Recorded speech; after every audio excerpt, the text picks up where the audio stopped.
de hoje, né? Eu vou me apresentar, me chamo Karen Richter, sou psicóloga e hoje, então, a temática é sobre a técnica psicanalítica, histórica e contemporaneidade.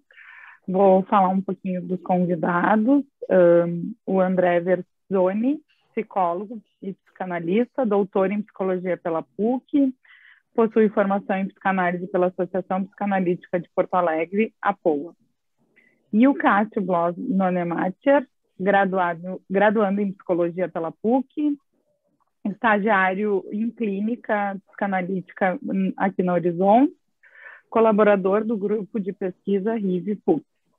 Então, eu passo a palavra para vocês, né? Vai ter um tempo de fala, depois a gente vai abrir para conversa, para quem tiver dúvida, quiser contribuir de alguma forma. A palavra está com vocês.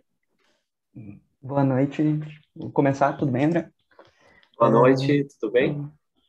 Em primeiro lugar, eu começaria agradecendo a Clínica Horizontes e a Renata pelo espaço, que é aqui em uma quinta psicanalítica, para que eu e o André a gente possa compartilhar com vocês um pouco sobre uma produção, o livro Psicologia Clínica, Práticas Contemporâneas.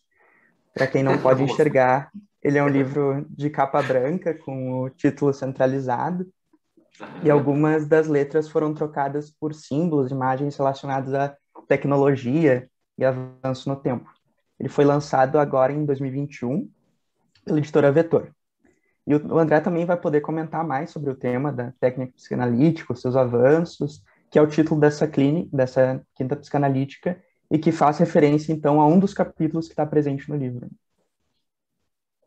Eu acho que eu vou começar apresentando um pouco sobre o livro, contextualizando ele para vocês, e também trazer algumas reflexões, que o André pode, a qualquer momento, estar entrando junto comigo. Legal, certo. O livro ele foi produzido junto a um grupo de pesquisa chamado Relações Interpessoais de Violência, Contextos Clínicos, Sociais, Educativos e Virtuais, mas que é conhecido, por quem pertence a ele, carinhosamente como RIV, e faz parte, então, da pós-graduação de Psicologia da PUC. E eu e o André, a gente está inserido nele. O grupo ele é coordenado pela professora doutora Carolina Lisboa, e ele vai ter como as principais linhas de pesquisa a avaliação e intervenção em situações de violência, como o preconceito, o bullying e o cyberbullying, que são temas bem atuais. A pesquisa, então, em psicoterapia, voltada às perspectivas atuais, e também na linha das relações interpessoais e tecnologias da informação e comunicação, que são conhecidas como as TICs. Então, dessa forma, os mestrados e doutorados que são produzidos dentro do RIV, eles vão englobar alguns desses temas. O André pode falar muito bem, tem o doutorado dele aí cumprido recentemente, né?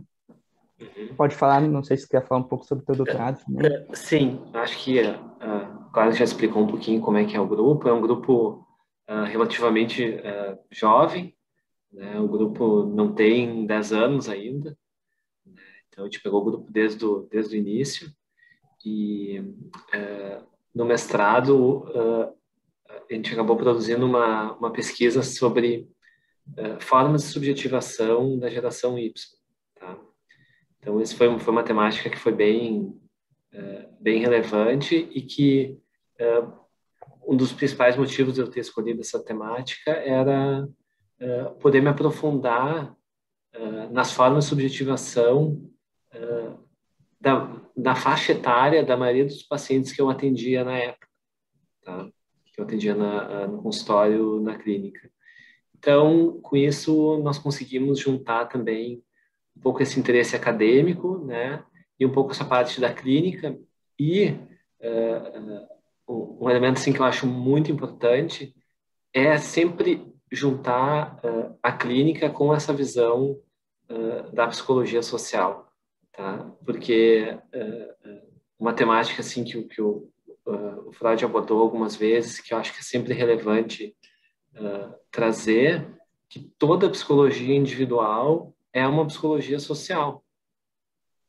Então, o Freud diz isso desde o início, e acho que aqui tem elementos muito importantes para dar conta da complexidade do ser humano das pessoas, dos homens, né, das mulheres, dos seres humanos em geral, e que a psicanálise é uma das ferramentas capazes de dar conta ou, pelo menos, acessar e atuar sobre essa complexidade que é a pessoa e é o ser humano na sua especificidade, tá? Então, isso está abordado no capítulo que é o capítulo é um dos capítulos que eu escrevi, que é o capítulo 2 desse livro, que tem o título do evento, que a gente colocou, Técnica Psicanalítica, Histórica e Contemporaneidade, que eu, André Vezzoni, a Bruna Holst, a Júlia Macedo Salvador e a Marina Friedrich escrevemos, tá? Que vai falar um pouquinho disso, da psicanálise enquanto uma ferramenta muito poderosa no sentido terapêutico, mas que é capaz de acessar a especificidade de cada sujeito, né? Então, sempre essa dinâmica indivíduo-sujeito. Eu dou aula numa faculdade de psicologia e em várias cadeiras diferentes os alunos me perguntam qual é a diferença indivíduo-sujeito. Qual é a diferença indivíduo-sujeito? Estão sempre perguntando isso. E eu digo que isso é uma relação dinâmica, né, dialética, que na psicanálise eles estão sempre juntos. Ainda que o Freud não usasse o conceito, né, de sujeito na obra dele. Ele sempre, na tradução, né, português no Brasil, sempre está indivíduo, né? O primeiro sujeito dentro da psicanálise é o próprio sujeito do inconsciente do Lacan, tá? Mas o sujeito, apesar de não estar escrito, ele está ali dentro da teoria do Freud, está lá dentro, quando ele diz que o indivíduo é social. Tá? Então, acho que é legal lançar essa ideia, porque ela anda junto com as nossas pesquisas, né, que nós fizemos, e que o Cássio vai fazer, e que eu já fiz, que é juntar essa parte clínica individual com uma relevância social. Então, esse eu acho que sempre foi o desafio, porque a minha atuação principal é no consultório, é com a psicologia clínica, é com a psicanálise, é com a psicoterapia de orientação analítica, e eu estou vendo que o Cássio também vai muito para esse lado. Então, sempre foi essa tentativa de contemplar esses dois mundos e não ficar totalmente restrito à clínica, tá? Porque a clínica ela é solitária, ela é individualizada, ela é específica, em algum certo ponto ela é intransmissível. Não tem como tu transmitir para as pessoas de uma forma muito clara como que se dá um processo terapêutico dentro da psicanálise. Cada processo ele é diferente e isso está muito bem ilustrado em toda a obra do Freud com seus casos clínicos, né? Então, cada caso clínico é um mundo, é um planeta, é um universo à parte, sendo que cada caso clínico, na verdade, representa praticamente uma contribuição nova que a psicanálise abarcou para a psicologia mesmo, né? Para a humanidade e para a psicologia. Então, a única forma de transmitir essa riqueza da psicanálise é na especificidade. Por isso que é tão difícil transmitir, porque o processo é sempre diferente. Então, o principal método do Freud sempre foram os estudos de caso, a investigação a partir de estudos de caso. E o Cássio está nesse ambiente acadêmico, eu recentemente terminei o doutorado, né, e estou apenas fazendo participações, não estou vivendo diariamente, né, esse mundo nesse momento. Como conciliar isso? Pesquisa, ciência, psicanálise, clínica, sociedade, tá? Isso que eu fiquei me debatendo durante todo o meu mestrado, todo o meu doutorado, e ainda estou procurando formas de estudar e compreender isso. E o Cássio, pelo caminho que está seguindo, acho que também vai se encontrar com essas questões aí, tá? Mas, por enquanto, assim, queria deixar essa ideia, né, na cabeça de todo mundo. É um desafio estar unindo a ciência e a psicanálise, principalmente nos dias atuais, né? Exatamente. E as evoluções técnicas vão ao encontro, né? A gente vê muitas ramificações dos estilos técnicos, como a psicoterapia, a psicodinâmica breve, que por mais que os objetivos, a forma de se trabalhar seja diferente, tu tem uma base teórica psicanalítica, e também pode gerar uma aproximação maior com o que os métodos científicos estão nos exigindo atualmente também. Uhum. Acho que a gente vê na PUC, quando eu estava no quarto semestre procurando um grupo de pesquisa, não, na época que eu estava, não tinha nenhum grupo especificamente trabalhando com a psicanálise, né? Então, a gente acaba tendo contato mais nas instituições, assim. E eu acho que isso me deixa muito feliz estar trazendo algo do RIV para cá, integrando o grupo de pesquisa às instituições, assim. Acho que isso é muito importante. Esse pensamento de pesquisar, de estar publicando os resultados. A gente está com a nossa revista, Horizontes Psicanalíticos, já vai ser lançada agora a segunda edição. Então, continuar incentivando essa cultura de publicar o que a gente vive, o que a gente experiencia, né? Na última quinta psicanalítica, usaram um termo das neorrealidades que são geradas pelo contínuo compartilhamento de fake news, né? Então, ocupar esses espaços de comunicação com um conteúdo bem intencionado e sério é de vital importância, né? E a gente tem que estar praticando e repetindo isso todos os dias, né? Por mais básico que pareça, a gente tem que estar ocupando esse espaço. E eu, Cássio, a gente tem a felicidade de participar de um grupo de pesquisa que coloca em primeiro lugar a relevância social e a promoção da saúde nas pesquisas e não o método ou o referencial teórico. Tá? Então, a gente teve a felicidade de fazer parte desse grupo e construir ele dessa forma, onde teorias diferentes circulam. Tá? E isso, no ponto de vista da pós-graduação, é absolutamente raro. Absolutamente raro. Eu vi poucas vezes isso. E essa variedade, essa riqueza, essa diversidade teórica e profissional, que, na verdade, caracteriza a psicologia, não é mesmo? A psicologia tem na sua natureza isso, essa grandíssima diversidade de teorias e atuações e técnicas, né? Mas, mesmo assim, muitas vezes, em alguns ambientes acadêmicos e de pesquisa, encontramos assim elementos mais dogmáticos mesmo, né? de algo que tem que ser seguido, de métodos mais restritos, né? E no nosso grupo de pesquisa não é assim, e isso está refletido no livro que a gente escreveu, porque nesse livro que nós escrevemos tem pessoas de diferentes referenciais teóricos, diferentes experiências, né? Com experiência com criança, com experiência com adolescente, com experiência com adulto, com experiência com clínica, com psicologia escolar, com psicologia social. Tem muita riqueza, né, dentro do nosso grupo e muita circulação de ideias que, ao meu modo de ver, é a psicologia. A psicologia, para mim, eu vejo ela dessa forma. Inclusive, retornar para a universidade para fazer o mestrado e o doutorado, porque eu tive um percurso que hoje não é mais tão comum. A maioria das pessoas conclui a graduação e faz o mestrado ou o doutorado depois, seguido, assim, né? Eu não, eu tive uma outra experiência, fiz minha graduação, fui morar fora do país, retornei, fiz minha formação em psicanálise aqui na POA, como a Karen falou antes, né?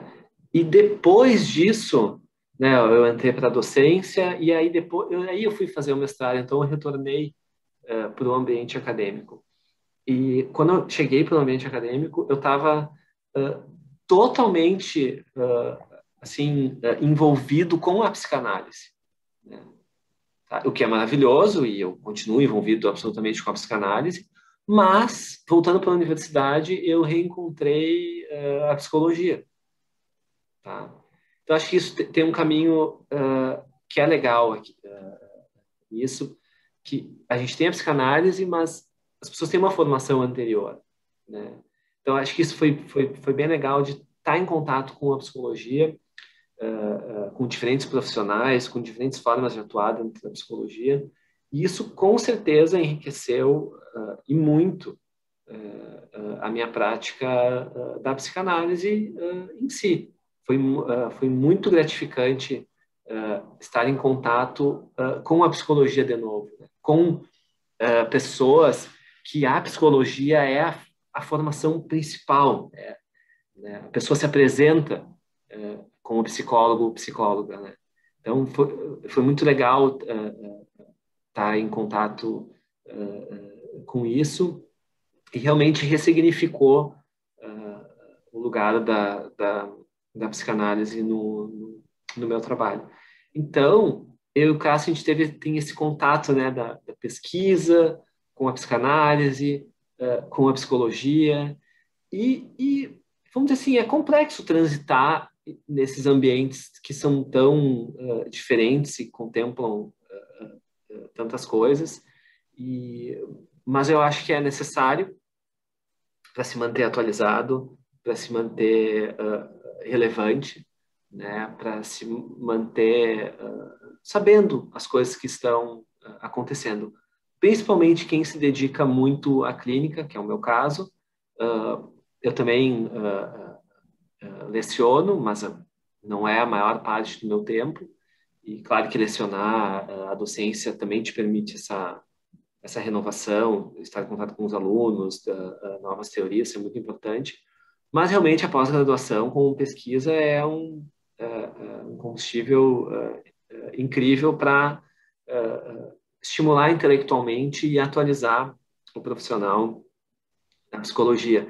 E, na verdade, isso é absolutamente necessário, porque hoje eu estava, de tarde, estava atendendo meus pacientes, estava pensando o que eu ia falar no nosso encontro, né, de hoje à noite, né, estava pensando um pouco sobre isso, e aí me ocorreu que o quanto a nossa, daí também, já entrando um pouco também numa outra seara, que esse capítulo que a gente está falando hoje, ele foi escrito antes da pandemia, tá? Ele foi escrito antes da pandemia, um pouco antes, mas ele foi antes da pandemia. A pandemia não está nele. A pandemia não está presente nesse capítulo. Não deu tempo. O livro tem capítulos sobre questões de saúde mental e Covid-19, tá? Mas esse capítulo, que é mais restrito da psicanálise, não. A gente falou do mundo pré-pandemia, né? O antigo normal. Tá? Isso não está contemplado. Então, hoje, atendendo meus pacientes, eu pensei, olha como nós estamos atendendo os pacientes hoje. O setting mudou. O setting mudou completamente, né? Eu tenho o privilégio de ainda atender no mesmo consultório, atendo na mesma sala que eu atendi meus pacientes antes. Tá? Estou no mesmo local. Só que, desde março do ano passado, eu ainda não retomei, né, os atendimentos presenciais. Somente atendimento online na tela do computador, né? Claro que isso daria toda uma outra discussão para nós, toda uma outra questão, né? Mas o que eu quero dizer é que quem está circulando tem mais facilidade para se adaptar a isso, né? Porque o formato de análise restrito de processo terapêutico, né, de processo analítico, ele já vem sofrendo muitas transformações, né? Historicamente isso vem sendo discutido, né? A frequência das sessões, o tempo, a vida do paciente enquanto o processo analítico acontece, isso vem sendo discutido já muito antes, mas agora foi assim, como que se faz um processo analítico virtual, né? Me parece um desafio, não sei se tem respostas para isso. Um processo psicoterapêutico tranquilamente pode ser feito de forma virtual, dependendo do caso, claro. Dependendo do caso, e muitas vezes, com certeza, a maioria das vezes pode ser feito. mas e um processo analítico que é um pouco diferente, não é melhor nem pior. Como que fica nesse novo formato, né, que nós estamos ainda nos adaptando e que a gente não sabe o quanto vai permanecer. A gente não sabe o que vai acontecer. Então, tem mais mudanças na técnica vindo. Então, as mudanças estão acontecendo o tempo todo, né? Então, depois de a gente escrever esse capítulo, vem uma mudança imensa em relação à técnica. Então, qual é a nossa forma de enfrentar isso? Está sempre atualizado, sempre respirando referências novas, em contato com outros profissionais, né? Essa é a única forma que a gente tem de se adaptar rapidamente às mudanças. E quando não é uma pandemia, que é um evento, né, obviamente ímpar, né, e catastrófico, né? Quando não é uma pandemia, são mudanças sociais que vão acontecendo, que vão mudando as formas de subjetivação, ou seja, a forma como as pessoas vivem, e nós temos que perceber isso, que isso está acontecendo para nos mantermos, né, relevantes e indo pelo caminho, né, da promoção da saúde, o caminho da psicanálise, o caminho da busca da autonomia, do potencial do indivíduo, né, Cássio? Mas essa tua fala me fez lembrar de algo que a gente costumamente ouve na graduação, de como a profissão clínica pode ser solitária, né? É, E como, então, a importância de tu encontrar espaço, seja na pós-graduação, ou em grupos de estudo. Aqui na Clínica Horizonte a gente tem uma série de grupos de estudo, um deles é a psicanálise online. Então, tá estudando e, bom, eu estou me formando agora, eu vou estar vivendo isso, né? Eu tive uma formação inteira que não me preparou para isso. Então, a é, gente tem que estar cada vez mais se preparando para o que vem vindo. E outra forma de estar se aproximando do conhecimento, se aproximando das pessoas, é a produção de livros, de conteúdos, né? Aqui na clínica a gente tem os podcasts, a gente tem o Instagram, então uma forma de dar a mão para os nossos colegas, para as pessoas que a gente atende é pela produção, né? Uma produção com conteúdo acessível, né? Que o livro produzido pelo grupo, ele tem essa intenção de ser acessível também para verdade. o psicoterapeuta. Então, uma série de temas que são muito atuais, então as autolesões, a questão da tecnologia, bom, estamos tendo que viver com isso, né? O preconceito na clínica, que é um tema muito interessante, e que temos aqui grupos também que vão abordar sobre isso, acessibilidade. Acho que então tem muitos temas que merecem uma atenção especial. É verdade. Agora que tu citou, né, Cássio, o tema do preconceito, né, que daí foi o tema do meu doutorado, e aí tem um capítulo no livro também, que é o capítulo 15, que é atravessamentos do preconceito na prática clínica, tá? Aqui tem diferentes referenciais teóricos, né?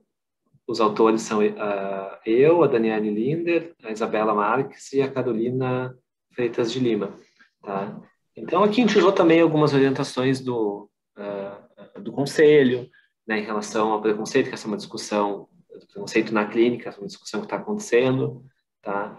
E é super relevante e é um tema que realmente tem que ser mais discutido, que ficou um pouco esquecido dentro da psicologia, talvez por algum tempo, né? Mas eu acho que para falar um pouquinho dessa questão do preconceito e tentar juntar um pouco com a prática e com a técnica psicanalítica, que eu pessoalmente considero absolutamente conveniente que todos os psicólogos entendam, pelo menos no nível básico, os elementos envolvidos no fenômeno do preconceito. Tá? Eu acho que eu me interessei por esse tema no mestrado, acabei indo mais para o lado para estudar o preconceito no racismo, mas eu não tinha tanto interesse no preconceito específico, eu tinha mais interesse no preconceito enquanto fenômeno geral, porque novamente, foi um tema que eu julguei na época que tinha uma relevância social, e obviamente, né, isso está acontecendo, né, uma super relevância social em relação a essas discussões do preconceito, mas eu também considerei que isso seria relevante para a psicologia como um todo e para a psicologia clínica e para a prática clínica, tá? Porque, assim, falando bem claramente, assim, quando se discuta um relato de um psicólogo que, enfim, está dando uma palestra ou no contexto da clínica, e o psicólogo ele faz uma colocação, ou uma frase, ou uma afirmação na qual está embutido um preconceito que seja evidente, fica muito ruim, né, na psicologia, né? E as pessoas marcam muito, né? A sociedade espera que o psicólogo ou a psicóloga não tenha esse tipo, né, de postura, né? Porque nós somos as pessoas que, teoricamente, temos que entender, né, sobre isso, não apenas nós, né, claro, profissionais de outras áreas também, né, mas nós temos praticamente, essa obrigação. Então, eu considero esse tema super importante para nós, psicólogos e também profissionais de outras áreas, para que não aconteça esse tipo de coisa, tá? Porque a gente tem essa função social. Então, se pessoas que têm essa instrução estão manifestando esse tipo de conteúdo, esse tipo de afirmação, bom, a situação está muito difícil, né? Está muito complicada, né? Então, nesse ponto, assim, não querendo ser muito quadrado, assim, nós temos que dar exemplo, né? Realmente, né? Nessa temática. Tá? Eu acho que é importante as pessoas observam isso na nossa atuação profissional e acho que observam com razão, né? Eu acho que realmente isso tem que ser, as pessoas têm que estar atentas a isso. E além dessa questão social, aí um pouco mais específico em relação à clínica, em relação à técnica, porque o preconceito nada mais é do que uma simplificação. O preconceito é uma categorização e uma simplificação, tá? E o que eu acabei percebendo, assim, enquanto estava estudando preconceito em diferentes referenciais teóricos, tá? Enquanto eu também seguia a minha prática clínica, tem um efeito terapêutico péssimo, não, um efeito terapêutico adverso, eu diria, quando o paciente sente que ou ele foi simplificado ou ele foi categorizado. Observem isso na prática clínica de vocês. É péssimo quando isso acontece, né? Tá? E quando que isso acontece? Na maioria das vezes. Na maioria das vezes isso acontece, claro, às vezes quando pegou um conflito do terapeuta, do analista, né? Enfim, pegou algum assunto mais delicado naquele momento da vida do analista ou do terapeuta, pode ser várias coisas, né? Mas muitas vezes é uma manifestação de preconceito mesmo. Inclusive, às vezes, em relação aos diagnósticos, né, que os pacientes têm, né, e que nós já vamos atribuindo características a eles em razão desse diagnóstico, né? O que para a psicanálise também é péssimo, né? Porque hoje mesmo eu estava discutindo o diagnóstico de transtorno de personalidade borderline com uma paciente, sendo que antes disso eu tive que fazer várias ressalvas, né, por uma questão específica dela, para que ela não se identificasse de maneira excessiva com esse diagnóstico, né? Que ela mesma se estereotipasse com esse diagnóstico, tá? Até porque é uma característica individual dela, tá? Então, nós na psicanálise, nós temos esse privilégio, tá? Nós temos esse privilégio de usar os diagnósticos, usar eles em nosso favor, tá? E não ficar presos, né, a eles. E eu me sinto muito confortável para falar nesse sentido, porque a minha formação em psicanálise é Freud e Lacan. E Lacan sempre tem uma visão de personalidade como estrutura. Como estrutura, né? E o que a estrutura faz? A estrutura dá conta da complexidade. E aonde há complexidade, não há preconceito. Porque o preconceito, ele é a simplificação. Então, na nossa prática, enquanto psicólogos, psicanalistas, isso realmente não pode ter lugar. Senão nós estamos cegos, né? E enviesados, tá? Então, acho que essa parte do preconceito, ela é muito importante, tanto do ponto de vista social, quanto do ponto de vista clínico de um exercício individual de cada um de nós no trabalho prático com os nossos pacientes. O quanto que, eventualmente, a gente pode fazer algo assim, e vai errar, e vai simplificar, e vai estereotipar, mas que seja pelo menos uma característica que não seja tão relevante na vida da pessoa, do paciente. Até porque classificar é uma operação normativa dos seres humanos. Nós fazemos isso para organizar o mundo. Né? Realmente a gente faz isso. Né? Tá? Mas nós temos que conhecer esses mecanismos para poder dar conta da especificidade e da individualidade de cada pessoa. Porque, no final das contas, é isso que a psicanálise faz. Né? A psicanálise dá conta, né, de uma individualidade complexa. É isso que nós fazemos. Né? Por isso que o nosso trabalho ele é muito artesanal. É um trabalho que ele é muito específico. Né? Então, não tem como começar um processo analítico com um psicanalista e daqui a pouco trocar e continuar no mesmo ponto. Não, não é assim. Isso até é possível em alguns contextos, mas não é. O que torna o nosso trabalho muito precioso, na verdade. É um trabalho que se torna muito precioso por isso, porque ele é muito específico. Mas por ser muito específico, ele acaba sendo bastante difícil, porque ele nos demanda muito. Cada pessoa é de uma forma, nós não conseguimos padronizar os tratamentos psicanalíticos, não é possível padronizar. Tá? E para poder dar conta dessa complexidade de cada um, tem que haver essa disponibilidade dentro de nós, nós temos que estar disponíveis para isso. E isso demanda uma vitalidade psíquica e uma riqueza teórica e técnica muito grande. Por isso que não é um trabalho fácil de fazer. Tá? É um trabalho que demanda muito, né, emocionalmente e cognitivamente.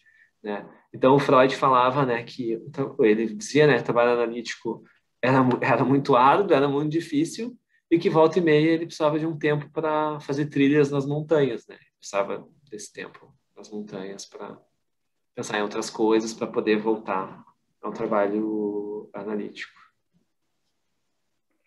Eu acho que isso que tu está falando, André, tem muito a ver com o que vem sendo chamado de psicanálise contemporânea, que vem dando muita atenção para a pessoa do analista, para o campo dinâmico, para o terceiro analítico, mas também está percebendo tudo que está atravessando no campo social dessa dupla.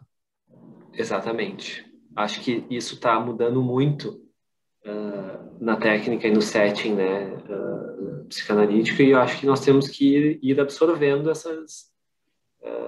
essas mudanças, né?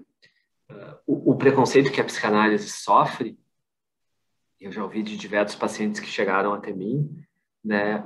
Alguns não queriam nem começar, ou diziam apenas depois, né? Que não queriam porque, vocês certamente já ouviram isso, né? Que o psicanalista ficava mudo, com uma cara avaliativa, tá? E daí, mas tu é psicanalista, mas tu não é assim. Eu, sim, tem outros que não são assim. E eu explico que essa postura absolutamente, né, passiva e supostamente ouvinte, né, é uma distorção, na verdade, da psicanálise, né? E que, de uma maneira assim, talvez um pouco ousada, eu acredito a uma forma assim de disfarce mesmo de quem não sabe usar a técnica psicanalítica, que se esconde atrás desse tipo de artifício. Mas a psicanálise nunca foi isso. Ela nunca foi, né? Então, esse é um artifício que, infelizmente, foi usado durante muito tempo, né? Acabou atrapalhando um pouco a reputação da psicanálise, mas a psicanálise não é isso, né? A psicanálise tem interação, a psicanálise tem uma aliança. O analista está presente como pessoa. Acho que sim, acho que a gente pode, né, afirmar isso.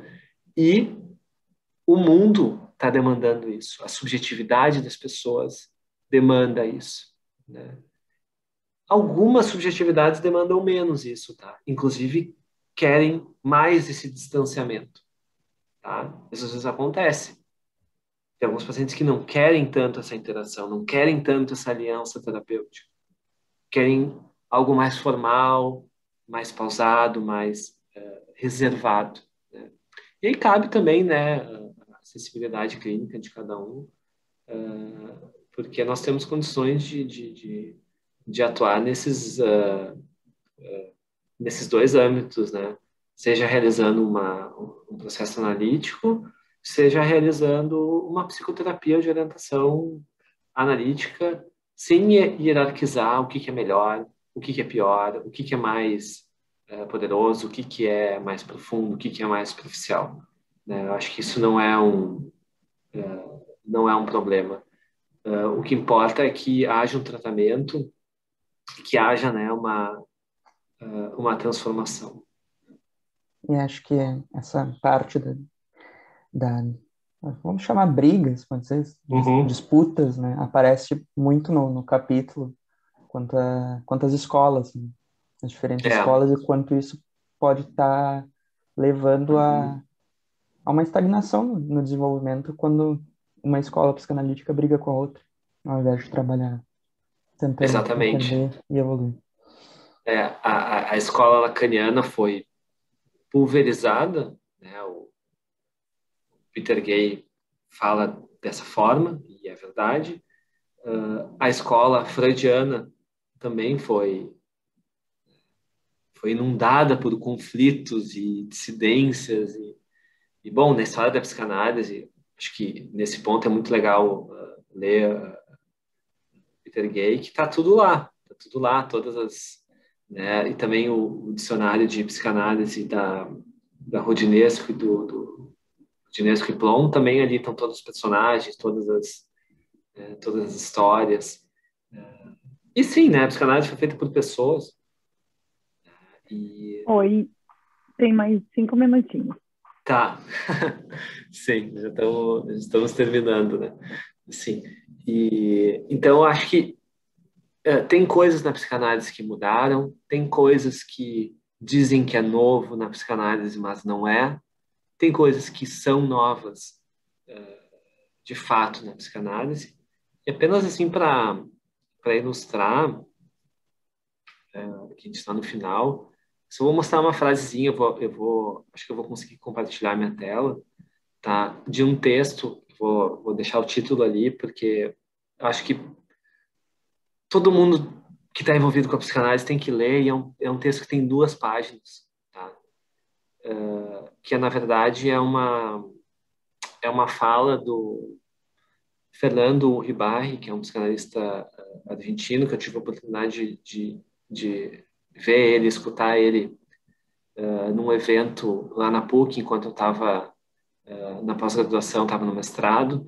Quem organizou esse evento foi a Mônica Macedo, tá? E ela trouxe o Fernando Uribarri lá, e ele nos falou do André Green, e eu fiquei maravilhado, porque desde então eu não conhecia o André Green, e acho que ele tem muitas das perguntas e das respostas que, em relação à psicanálise contemporânea, bom, ele tem textos sobre isso, e eu tenho dedicado um pouco mais do meu tempo para estudar esse autor. E ele é realmente brilhante, assim. Eu considero ele um dos melhores psicanalistas que já existiu. Certamente ele está entre os 5 primeiros melhores, tá? Então ele é realmente incrível. Então eu aconselho a todos a buscar essas referências do André Green para quem quer se atualizar e pegar uma psicanálise mais oxigenada, mais renovada e menos densa e menos pesada, né? Porque eu acho que ele tem esse mérito de ser uma psicanálise bastante rica, bastante interessante, não simplificada, mas também bastante leve, bastante coerente. Deixa eu ver se eu consigo. Deixa eu ver aqui só um pouquinho. Vou abrir aqui. Deixa eu ver aqui. Deixa eu ver aqui.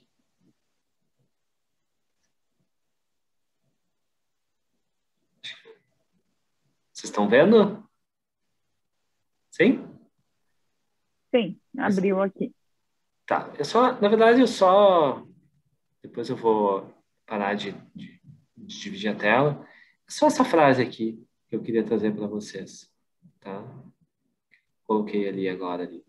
A psicanálise é um projeto que apenas pode sustentar-se e impulsionar-se em uma paixão pela autonomia, inseparavelmente individual e coletiva, tá? Então, acho que aqui a gente tem uma definição em uma frase do que é a psicanálise objetiva, né?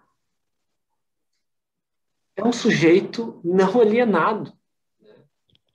É um sujeito ligado na sua vida, né? Um sujeito que pode pegar a sua vida com força, né? Com vitalidade e não ficar se esgueirando ou perdendo tempo ou andando em outros lugares, né? Que traz o sujeito, o indivíduo, né, para isso. Não sei, Cássio, se quiser colocar mais alguma presentinha. Acho que tu encerrou muito bem essa primeira parte. Então, acho que é legal deixar esse pensamento. Só vou colocar o título aqui para vocês verem, para saberem de onde que eu tirei. O Fernando Uribarri falou isso no funeral do André Green, tá?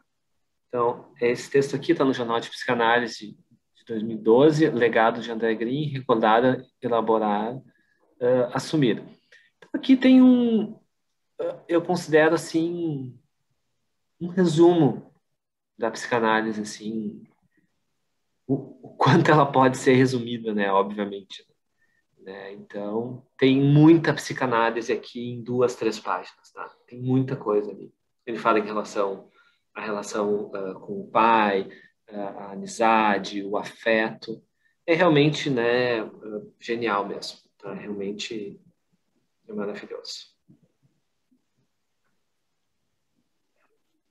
Então, em primeiro lugar, né, antes de abrir, gostaria de agradecer, né, André, a ti e ao Cássio também, né, porque eu acho que a proposta também das quintas psicanalíticas, desde o seu início, é que a gente, assim, pudesse pensar, né, em diferentes implicações, e acho que a temática também nos convoca a isso, assim, né? De pensar nessa parte histórica da psicanálise, de pensar nos caminhos que foi se dando, né? Acho que hoje, no dia de hoje também, pós-pandemia, pós não, ainda estamos, né? Mas assim, né? Depois de um movimento tão intenso dentro desse período, né, que a gente vem atravessando, o quanto também a psicanálise teve que se reinventar, acho que assim, pensando até nessa questão do online, né, foi a única, durante um grande período, foi a única possibilidade que a gente tinha de né, poder ter o contato ali com o analista, poder fazer a sua análise, né, mesmo que dessa forma diferente.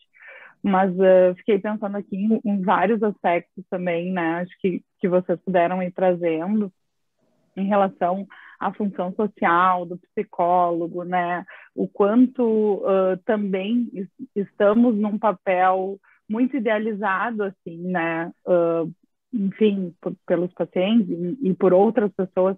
Acho que a questão do preconceito também, né, o quanto ir ao psicólogo, ir para um tratamento, né, acho que antigamente mais, mas ainda tem esse viés, assim, fica colado num lugar de loucura, de adoecimento, né, então fiquei pensando aqui em muitas coisas. Mas vou abrir também para o pessoal participar, então pode se inscrever via chat ou pedir, levantar a mãozinha, que aí eu peço para liberar o microfone. Então está aberto para que a gente possa conversar.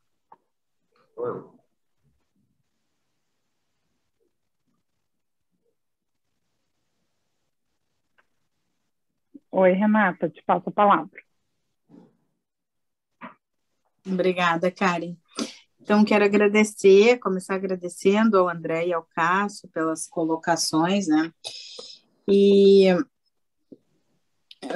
acho que várias coisas vocês dois trouxeram, assim, mas uma que agora, a primeira que eu gostaria de comentar é essa questão do preconceito à psicanálise, que há pouco o André tocava nisso, o Cássio também. Esse preconceito, e que já na época do Freud, o próprio Freud enfrentou isso, né? Ontem eu estava lendo alguma coisa, nem sei aonde também, mas alguma coisa que falava, assim, se o Freud se deu conta, no questionamento, se ele teria se dado conta de toda a violência que ele sofreu com a perseguição nazista, né? Porque o Freud foi muito resistente a sair de Viena. Se não fosse pela Marie Bonaparte, pela princesa, ele realmente não teria ido. Já tinham sido mortos alguns familiares, as irmãs, né, do Freud. Todos estavam sendo perseguidos, os livros dele, muitos estavam sendo queimados. Ele próprio quis destruir alguns desses livros, desses artigos, por medo do que seria feito com isso. Então, assim, estava lendo sobre isso, se ele teria se dado conta de toda essa violência e também essa demora para sair de Viena, né? Então, assim, a gente está falando de 1938, depois morre em 39, né? Em setembro de 1939. Então, ele fica pouco mais de um ano em Viena, e a gente está falando, então, de algo que poderíamos pensar, é do início do século passado, esse preconceito, mas hoje não é tão diferente. Quem escutou recentemente numa live o Bernard Goes, que hoje é uma referência em psicanálise no que se trata no mundo, né? Um psicanalista renomado, e em termos de atendimento de crianças e adolescentes, é a pessoa mais expoente hoje. Tudo que é evento, tudo que é congresso, o Goes é convidado. E quem ouviu o Goes agora, recentemente, em 24 de julho, numa conferência que ele fez, o Goes falava disso, da perseguição da psicanálise na França, onde existe um movimento para que as universidades parem de ensinar psicanálise. E aí a gente tem um grupo tentando lutar contra isso, inclusive nós aqui na Horizontes que estudamos autismo, né, nessa briga para que a psicanálise volte a ser vista, ou passe a ser vista, como uma possibilidade de escuta desses pacientes autistas, né? Entre outras situações, mas no autismo muito. Então, assim, essa questão do preconceito com a psicanálise, né? Mas lembrando também que, às vezes, é dentro da própria psicanálise que nós encontramos o preconceito contra ela mesma, né? Então, falando no próprio Goes, no último congresso presencial que nós tivemos da FEPAL, que foi em 2018, 2018, que eu tive a oportunidade de estar em Lima, a conferência, uma das principais conferências era com Bernard Goes. E apesar de terem vários colegas assistindo, muitos se negaram a assistir, não foram na conferência, porque era um psicanalista de crianças. Então, assim, como se a psicanálise de criança também nada tivesse a contribuir para a psicanálise de um modo geral, né? Então, estou trazendo alguns pontos, assim, para a gente poder também conversar de que a questão do preconceito com a própria psicanálise e dos próprios psicanalistas dentro, né, das instituições, e como em algum momento vocês também falaram, acho que o Cássio falou, com as abordagens teóricas, assim, né? Eu acho muito estranho quando alguém diz, eu sou winnicottiano, eu sou bioniano, eu sou ferenciano, somos psicanalistas, sou lacaniano, né? Somos psicanalistas. E eu acho que antes de ser qualquer... Bom, quem me conhece mais sabe, eu sou, né, uma defensora... Não sei se defensora, até nem gosto dessa palavra, porque não é partido político, mas eu acho que para a gente estudar alguma outra coisa, a gente tem que estudar primeiro Freud. Então, se nós somos, acho que todos deveríamos ser freudianos em primeira instância, porque é de onde parte a psicanálise, né? Mas, de qualquer forma, fica essa luta também, nem falo isso no sentido de estimular uma luta, mas que a gente pense essas rivalidades, né, e esses preconceitos que dentro da própria psicanálise existem. Só para esquentar aí um pouquinho a discussão. Claro. Não, muito legal, Renata. André, surgiu também uma pergunta aqui no chat, então acho que eu vou trazer, e aí vocês, né, acho que a gente pode ir fazendo de dois em dois, assim. Então, o João Guilherme pergunta qual é o maior desafio do manejo da análise online. Cássio, vai lá. No nosso grupo de estudos de psicanálise online, a gente vem estudado muitos autores que recentemente eram contra, se colocavam contra. E com a vinda da pandemia e de toda a necessidade, muitos mudaram as suas percepções assim, rapidamente. Eu não tenho a experiência de análise online para colocar, mas é algo que a gente vem percebendo. Então, frente à necessidade, a gente acaba construindo recursos, construindo formas de fazer acontecer.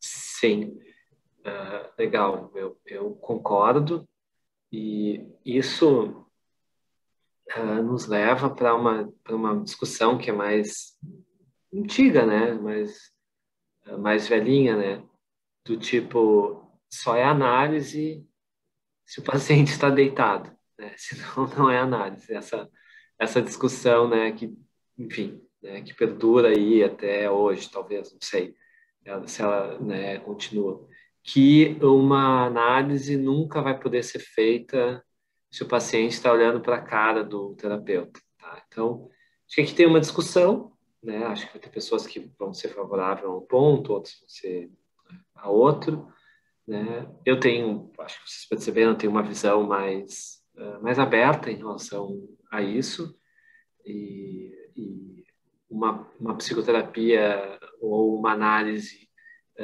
frente a frente pode ser tão relevante como se o paciente está deitado no divã. Eu tenho essa visão. Então, se eu tenho essa visão, me parece que isso pode ser transportado, sim, para o ambiente online. Tá? Não com todos os pacientes, não em todos os contextos, mas na minha experiência, eu posso falar da minha experiência, né, enquanto psicólogo, enquanto psicanalista, né, que eu recebi pacientes novos desde o início da pandemia e continuei com pacientes antigos. Alguns pacientes não quiseram fazer online, eu tenho pacientes que até hoje estão aguardando o retorno no presencial, eles não querem retornar eles não querem fazer online. Alguns nem tentaram, tá? Outros se adaptaram plenamente e rapidamente, tá? Mas é isso, eu não tenho uma resposta para isso. Eu posso falar da minha experiência, E antes da pandemia, eu atendi alguns pacientes online por algumas circunstâncias. O paciente tinha ido morar temporariamente em algum lugar, ou estava viajando. Acho que atendi em torno de 3 horários por semana no computador. E, eh, e o resto todo no consultório presencial. E atender esses pacientes online era um pouco custoso para mim, tá? Porque eu estava totalmente ambientado no atendimento presencial. E aí, ir para o online, eu tinha uma certa resistência, não porque eu não queria, mas porque eu achava mais difícil. Porque eu tinha que mudar, eu sentia que eu tinha que mudar a minha forma, né, de atuar, e aquilo era um pouco difícil. Depois, em razão da pandemia, que todos se tornaram virtuais, tá? Eu senti uma adaptação praticamente plena com alguns pacientes, tá? Com alguns pacientes, com certeza. Alguns com alguma perda, talvez, tá? Mas com alguns a gente teve uma adaptação plena. Eu também tive a facilidade de atender online pacientes que eu já atendia presencialmente também, o que é uma diferença. É um pouco diferente, tá? Claro que depois eu fui recebendo pacientes novos somente a partir do online, que eu não conheci presencialmente. Eu tenho pacientes que eu não conheço presencialmente, né, até hoje, tá? Isso já foi um desafio um pouco maior, né? Começar do zero uma psicoterapia ou uma análise online. Eu tinha algumas dúvidas em relação a isso, mas eu considero que fluiu bem também. Mas o fato de eu atender pacientes online que eu já atendia presencialmente facilitou muito a minha transição. Agora, para quem vai chegar e vai atender inicialmente já online, vai começar a sua prática online, aí fica uma questão, para mim, fica uma questão em aberto. Não estou dizendo que não é possível, que não vai dar, que vai ser ruim, que vai ser difícil. Eu não sei, fico em dúvida, porque eu sinto que teve essa facilidade na minha prática, né? Realmente. E acho que para comentar um pouquinho o que a Renata falou, que, bom, eu também gosto muito da história da psicanálise, eu acho fascinante a história da psicanálise, eu acho muito legal. E aí entram também questões da psicologia dos grupos também, né? Das relações de poder, as disputas, a competição. Entra também a questão do narcisismo das pequenas diferenças, né, que eu chamo que é o narcisismo de condomínio, né? O narcisismo das pequenas diferenças, né? Coisas minúsculas, né? Do cotidiano, essa disputa, essa competição. E até eu tenho uma curiosidade, não tenho conhecimento nessa área, que o quanto, na verdade, o preconceito ele não é decorrente de disputa por poder e influência, e eu acho que até a psicologia evolutiva tem algumas coisas a nos ajudar nesse ponto aí. Mas, para mim, é uma questão que está bem aberta ainda.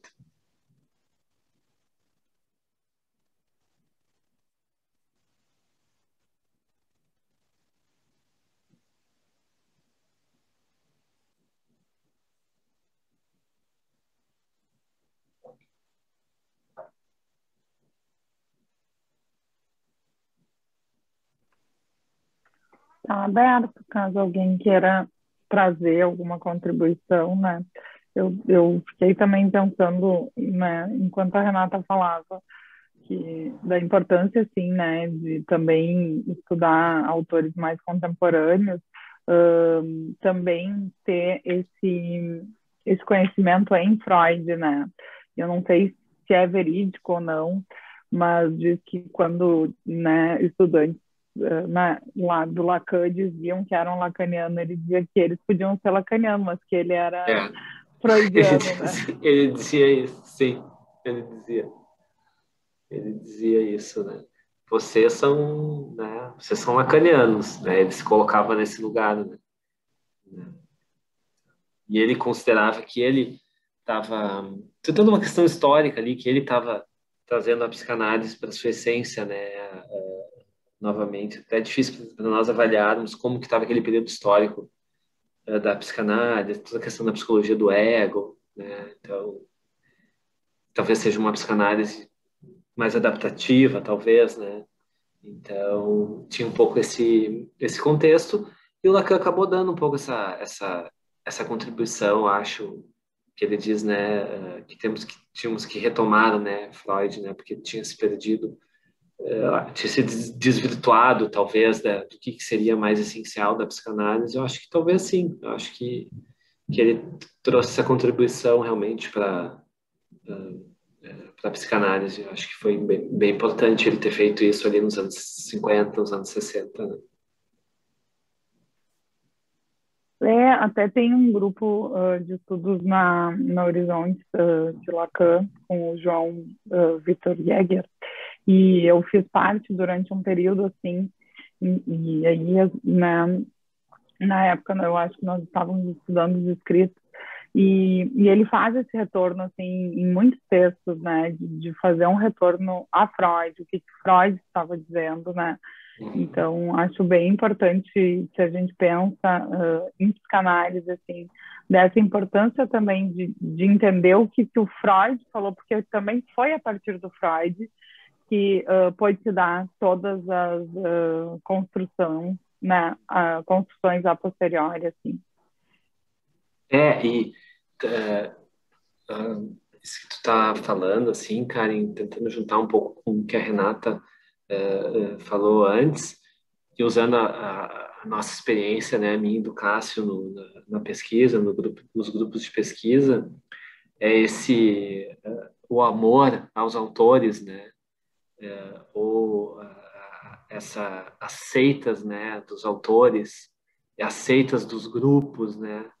Então, isso é uma coisa que se repete na história, né? Então, acho que faz parte de uma questão pulsional, não sei, dos seres humanos, né? Talvez essa questão de pertencimento ao grupo, né? E aí acabam ocorrendo esses exageros e essas distorções, né? Porque o grupo ele acaba sendo, na verdade, um escudo, né? Um disfarce perfeito, né, para diversas falhas, né, dos sujeitos, né, dos indivíduos, né. Então, isso tem acontecido, né, e isso vai acontecer dentro da psicanálise, fora da psicanálise, dentro da psicologia, né, e fora da psicologia. E acho que nós temos que aprender a viver com isso, porque talvez seja uma visão assim um pouco pessimista, mas isso faz parte, é uma questão pulsional assim dos seres humanos, e esses exageros acabam acontecendo, que é também, na verdade, um certo fanatismo que a gente vê também em outros âmbitos da política, da saúde. A gente vê isso em vários, né, lugares, mas, claro, causa um pouco mais de estranheza, talvez, dentro da psicologia e da psicanálise, que justamente teria que compreender, né, esse fenômeno, mas isso acaba, muitas vezes, não nos retirando dessa condição que realmente não é muito desenvolvida, né? O Freud sofria esse preconceito pela, pelo judaísmo, na biografia dele do Peter Gay, está escrito ali que ele demorou muito mais tempo para receber uma cátedra numa universidade, porque ele era judeu. Ele disse que ele receberia 15 anos antes, né? Então, ele se denomina, né, um estoico, né? E no início da psicanálise, quando ele já havia se formado em medicina e ele começou a estudar a psicanálise, ele teve um isolamento, né, esplêndido, né? Que ninguém queria saber das ideias dele, né, no início, e ao mesmo tempo isso foi muito frutificante para a psicanálise, e ele ficou isolado, mandando cartas lá pro Flies lá, e e naqueles anos ele produziu a base da psicanálise, sendo rechaçado por todos, né, pelos colegas, né. Tem um caso, né, notório que ele foi apresentar um caso de histeria num congresso de medicina e disseram que aquilo era literatura, né? Disseram para ele, né? Porque eles estavam procurando causas orgânicas, né? Orgânicas cerebrais na histeria naquela época, né? E ele não estava mais, né? Mas ele estava certo, né? Então ele teve esse esplêndido isolamento porque ele foi rechaçado, né? E a psicanálise ela fica nesse lugar de fascínio e desprezo, realmente, né? O tempo todo, né? Essa coisa de fascínio e desprezo, fascínio e desprezo. E o desprezo é muito decorrente do reconhecimento da falha, das nossas falhas narcísicas, né? Enfim, o tabu da sexualidade e a ferida narcísica, né? Que ele colocou para nós todos é que nós não mandamos em nós mesmos, né? Isso é contrário a muito do que tem de produção científica no mundo inteiro, né? De que nós não somos senhores de nós mesmos, né? Que é a terceira ferida narcísica, né? A primeira é que nós descendemos de outros animais, né? Ou seja, não foi Deus, né? Que milagrosamente nos criou e que a Terra não é o centro do universo, né? Então, e a terceira é que a gente não manda nem na própria casa. E não sei, acho que a gente não gosta muito de ouvir isso às vezes, né? Não gosta muito. Acho que a gente está falando de uma disponibilidade a lidar com essa frustração, com essa castração. Exatamente. Uma disponibilidade de ouvir certos avanços, certas teorias, certas técnicas. Pensei muito no Ferenczi, né, que está voltando.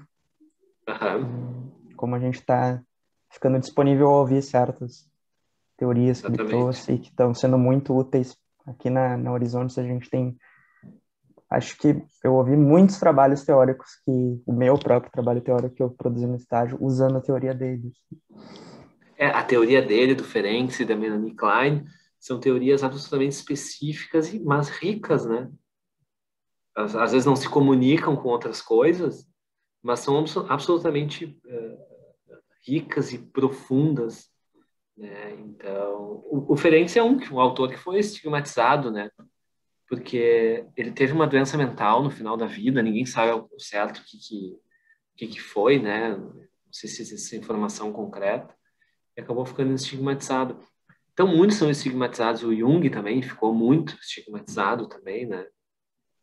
E, na verdade, o Jung era um psiquiatra incrível, né? Ele era talvez um dos melhores psiquiatras que já existiu, né?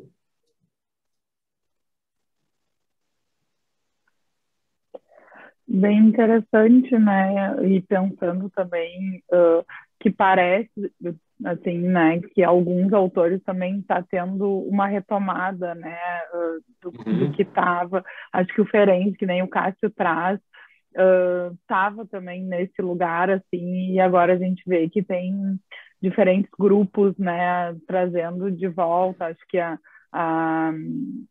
ele tem grandes textos, mas a questão da violência sexual infantil, né, é algo que dentro, né, desse viés mais psicanalítico a gente falar sem daqui a pouco trazer esse texto dele que é incrível, super potente, é muito difícil, assim, mas fiquei pensando também, né, disso que a gente, enfim, tá podendo conversar, que a psicanálise ela é uma forma, pensando nisso, mais colado a uma seita, né? Como, então tem que ser isso, e aí a gente vê, acho que o Cássio também trouxe em algum momento, não sei se a Renata também, sobre essa questão das próprias instituições ou abordagens, né? Que, então tem que ser, mas é uma forma de escuta desse sujeito, né?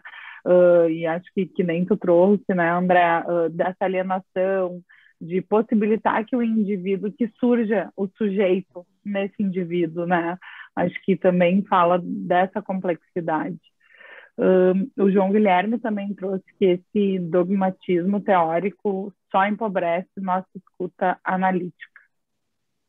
Exatamente, né? Então, ele não nos deixa, esse dogmatismo não nos deixa maleáveis para as mudanças e para ir para a riqueza de estudar Ferenc, estudar Melanie Klein, ou estudar o André Green, como eu trouxe para vocês, né? E não ficar restrito, né, a essa formação, né? Ah, não, eu tenho uma formação lacaniana, eu sou um psicanalista lacaniano, eu sou, né? E eu tive a felicidade de jamais,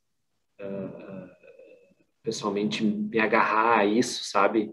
Essa forma de apresentação, né? De ficar colado nisso. Eu acho que a gente não precisa, né, disso, né? A gente já tem a psicologia, a gente tem a psicanálise, a gente não precisa ficar, se prendendo a autores que daqui a pouco não foram tão relevantes numa área, em alguma parte eles ficaram mais presos ao contexto histórico, né? Cada autor tem o seu ponto forte, né? E claro que a gente vai se identificar mais com algum, né? Mas os autores são, né, muito diferentes, porque para dar conta da complexidade tem que ser específico, né?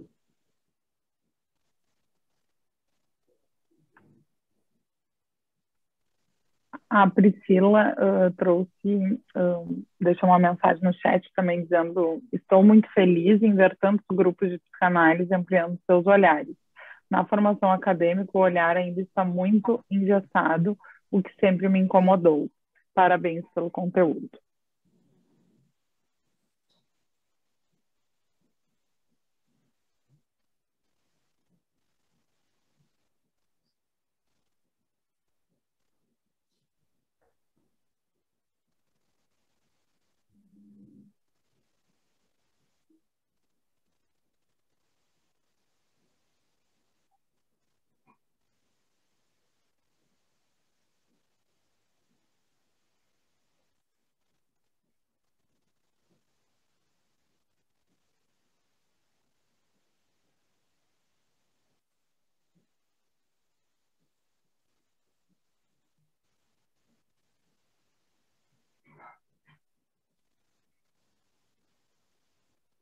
André, fiquei pensando muito nesse olhar e nos fenômenos específicos que tu comentou e que Uhum. aparecem nos capítulos do livro, né?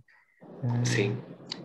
Boa parte numa perspectiva mais cognitivo-comportamental, devido aos autores, mas fiquei pensando muito aqui na clínica que tem os grupos que estudam muitos desses fenômenos com a perspectiva psicanalítica, com autores Sim. contemporâneos que fazem releituras, e Claro. muitas vezes a gente vê até a proposta de mudanças de nomenclaturas, assim, quando a gente fala de Uhum. funções. Então, funções que talvez estivessem mais ligadas a uma ordem de uma família típica, e que agora a gente usa funções de cuidado, funções de limite, de lei, ao invés da materna, paterna. Então, também essas evoluções que podem gerar algum estigma, né? Quando tu nomeia, de certa forma, Uhum. que acaba incluindo mais pessoas, incluindo a realidade social que a gente vive. Com certeza, né? Isso é promoção na saúde e psicanálise, em extensão, né? Então, sempre importante, né, para a psicanálise poder sair, né, um pouco, né, dessa coisa intensiva, e, e clínica, né, porque isso também acaba fomentando vários tipos, né, de preconceito, né, do tipo, sei lá, a psicanálise é uma coisa cara, né, outra coisa que a gente escuta, né, a psicanálise é uma coisa muito cara, a psicanálise é uma coisa para poucos. E a psicanálise está presente em vários âmbitos, né, da saúde mental, nos âmbitos da educação, né, o tempo todo. Então, quem tem a vivência da psicanálise e tem uma experiência de docência, né, como é o meu caso, isso fica totalmente perpassado, né, totalmente no estilo do professor, fica totalmente presente, né, e os alunos percebem, né, então isso é bem, né, bem gratificante. Então, a psicanálise ela pode estar presente em diferentes âmbitos e trazendo uma vida, né, melhor para a sociedade, para as pessoas, e não apenas nesse molde específico, né, do consultório, da clínica, que ainda que seja, na verdade, a minha prática principal, mas não necessariamente é a única prática ou a única válida da psicanálise, ainda que ela tenha muito surgido, né, dentro do contexto clínico, né, na exploração, né, dos estudos de caso do Freud, né, nessa investigação, né. E no capítulo do livro a gente aborda isso, que é essa perspectiva exploratória, né, do Freud na psicanálise, né, e que às vezes vai um pouco na contramão de algumas produções científicas, como, por exemplo, a questão das hipóteses, por exemplo, onde tu vai buscar confirmar ou rechaçar uma hipótese, né? Então, e o Freud ele não estava buscando isso, ele estava buscando explorar, né, um contexto que as pessoas não conheciam, né? Então, essa aventura dele, né, é absolutamente inspiradora, né, para todos nós e na forma como a gente vai atuar com a psicanálise, que é uma exploração, é uma constante descoberta, mas é muito rico, né, e é muito gratificante e que realmente quem acaba vivendo dificilmente acaba deixando isso de lado, né, na sua vida, né, porque realmente é muito interessante e é muito rico, realmente. Surgiu aqui uma pergunta também para o Cássio, e a gente também já está se encaminhando para o horário final, então vou fazer essa pergunta, e daí se vocês também quiserem ir encaminhando a fala para o final. Então a pergunta é, como o grupo, para o Cássio, como o grupo contribuiu para a prática sua clínica do livro, se ele pode citar um trabalho que mais chamou a sua atenção. Obrigada. Para a prática clínica, isso. Uhum. Bom, eu fiz 2 anos de iniciação científica no grupo, e daí já ligando com os trabalhos do livro, muitos dos capítulos, dos autores dos capítulos, eu acabei participando das pesquisas de doutorado ou mestrado das pessoas, então eu tive envolvido muito na coleta, a gente às vezes tinha aula dos conteúdos, eu ajudei ali no doutorado do André, apresentei muitas vezes o trabalho dele, então acho que nisso tudo que a gente falou hoje, da questão de como o grupo trabalha muito com o social, ter essa visão global, assim, porque o grupo eu muitas vezes fui em escolas estudar assuntos como preconceito contra a orientação sexual e a gente já recebi telefonemas uma vez que eu estava no grupo de um pai perguntando, por que fazer esse tipo de pesquisa na escola, assim? E nossa, por que, né? Eu fui educado, respondi ele, mas acho que nesse pensamento crítico de saber que tem muitos problemas na nossa sociedade e que isso está na nossa clínica, que isso vai aparecer. Então, o grupo também estuda muitos fenômenos atuais, como bullying, cyberbullying. Então, eu acho que me deixa na clínica um pouco mais atento se algum detalhe disso surgir na fala, eu já consigo englobar na minha escuta. E tá percebendo algumas coisas que talvez eu não perceberia se eu não tivesse tanto contato como eu tive no grupo de pesquisa, assim. E no livro tem muitos capítulos que eu gostei, assim.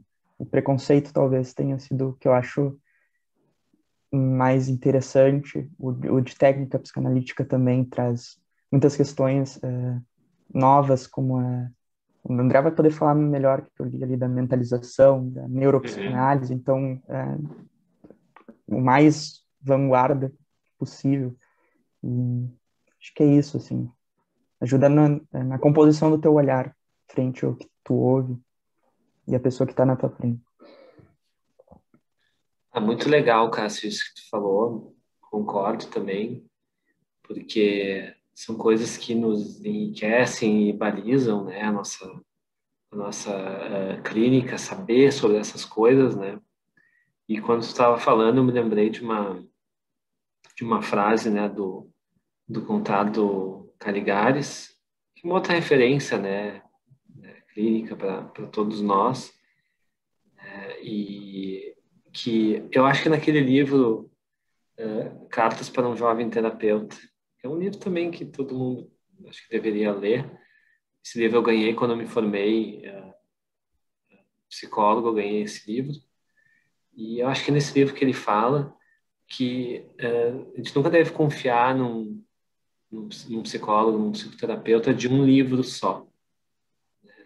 Tanto é que a foto do livro, na versão que eu tinha, era ele com um monte de livro atrás, livros diferentes, né? Então, assim, o psicanalista, o psicólogo confiável é aquele que leu vários livros, né? Então, que ele conhece sobre cyberbullying, ele conhece sobre gênero, ele conhece orientação sexual, ele conhece outras culturas, ele conhece outros autores, ele conhece a psicologia, ele conhece diversas coisas diferentes, e não só, né, sempre o mesmo autor, que ele vai tentar aplicar aquele autor desesperadamente naquele paciente, né? Com certeza não é isso, né, que vai ser que vai propiciar um processo, né, analítico. Então, quando o Cássio estava falando, realmente eu me lembrei disso, né, essa riqueza, né, e essa abertura a esse conhecimento, né, Cássio está ali e está absorvendo isso, e eu também tive isso no grupo de pesquisa também, isso mesmo que tu relatou, eu também vivenciei com as pesquisas dos outros colegas, com o conhecimento dos outros colegas, tanto do grupo quanto de toda a pós, muito conhecimento, né, realmente circulando, né? Então, isso também pode ser encontrado em outros lugares, né? Em instituições de psicanálise, em grupos de estudo, né? E na pós-graduação como um todo, né? Realmente, né? Apenas essa nossa experiência mais no ambiente acadêmico mais restrito, mas realmente é necessário.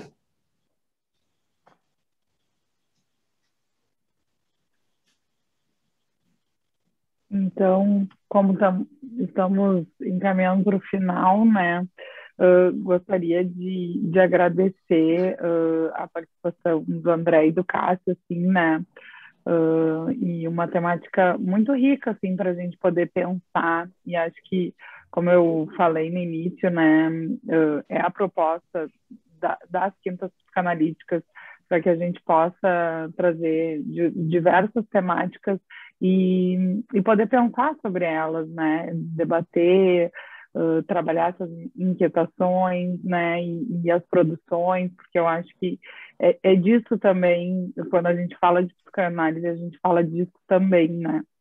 Então, agradecer né, a participação de vocês e de todos que puderam estar presentes hoje.